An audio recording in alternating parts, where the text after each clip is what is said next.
La cruche enchantée.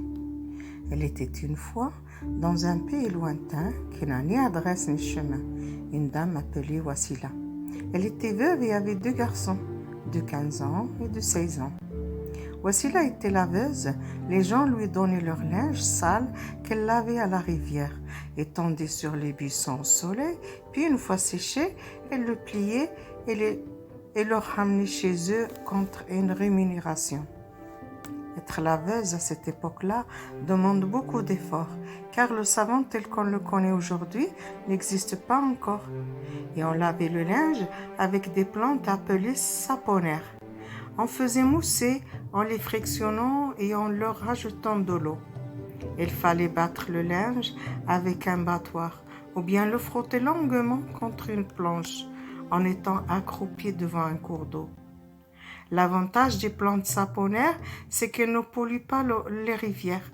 Au contraire, elles seraient même un remède pour les maladies de la peau. Wassila envoyait la moitié de ce qu'elle gagnait pour payer les études de ses 2 enfants qui se trouvaient dans un pensionnat en ville. Et le peu qu'il lui restait, elle le gardait pour vivre. Un jour, alors que cette dernière avait fini de travailler, elle traversa une petite forêt de chênes, comme elle avait l'habitude de faire, afin de s'abriter de la chaleur du soleil. Sur son chemin, Wassila remarqua un objet qui brillait. Elle s'approcha pour vérifier. C'était une cruche en cuivre, avec 2 anses, qui ressemblaient à un gros vase. Elle se dit: je vais la prendre et la garnir de jolies fleurs, la mettre au coin de ma chambre, ou bien pourquoi pas l'utiliser pour chercher de l'eau à la source. Wassila se baissa pour prendre la cruche, mais elle était très lourde. Il ouvrit le couvercle pour regarder ce qu'il y avait dedans. Et cette dernière n'en crut pas ses yeux, car la cruche était remplie de pièces d'or. Wassila enleva son châle, le fit rentrer dans les anses, elle la tira de toutes ses forces. Elle marcha un bout de chemin, puis il s'était épuisé. Alors, cette dernière s'assit sur la cruche en pensant à toutes les belles choses qu'elle allait s'acheter et à tous ses rêves qu'elle allait enfin pouvoir réaliser. Elle se dit: Maintenant, je suis une femme riche. Je vais tout d'abord payer d'avance les frais du pensionnat pour mes enfants jusqu'à la fin de leurs études. Je vais acheter une maison en dur, comme ça je n'aurai plus froid dans ma cabane en bois, et aussi une grande cheminée devant laquelle je vais m'asseoir confortablement dans un beau fauteuil durant les journées d'hiver glacial. Et si les voisins me voyaient en train de traîner cette grosse cruche, se demanda-t-elle d'un coup. Eh bien, je leur répondrai que c'est du terreau que j'ai récupéré pour planter quelques fleurs et embellir devant chez moi. Et avant de reprendre son chemin, elle jetait un coup d'œil dans la jarre. Mais à sa grande surprise, il n'y avait plus de pièces d'or, mais des pièces en argent. Wassila était déçue, mais il se dit: bon, les pièces d'argent aussi me serviront à payer au moins le pensionnat pour quelque temps. Elle se remet à tirer la cruche encore un bout de chemin, puis il s'arrêta pour reprendre ses forces. Elle ouvrit la cruche, regarda encore dedans, mais les pièces en argent furent transformées en un gros bloc de fer.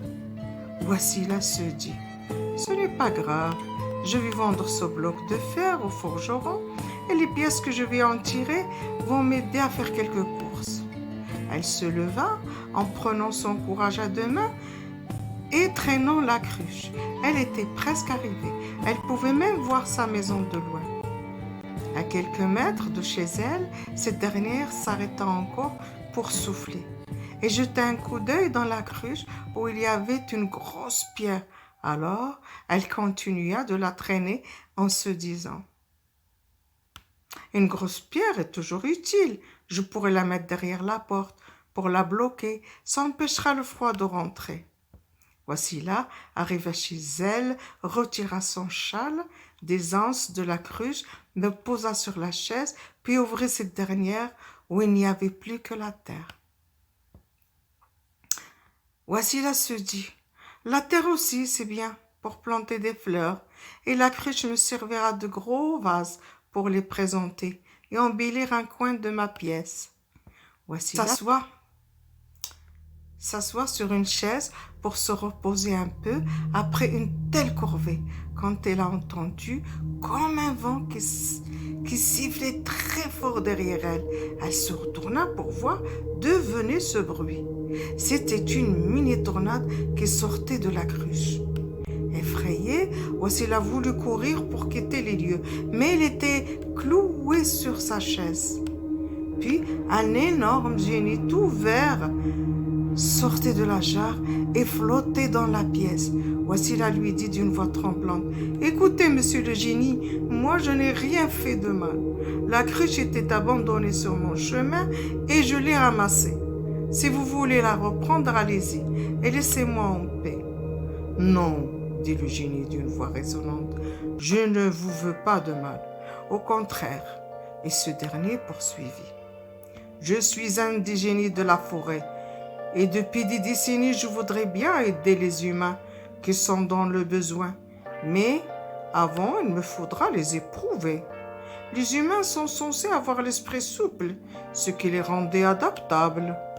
Mais ils ne le sont plus, parce qu'ils ne sont plus dans leur vraie nature.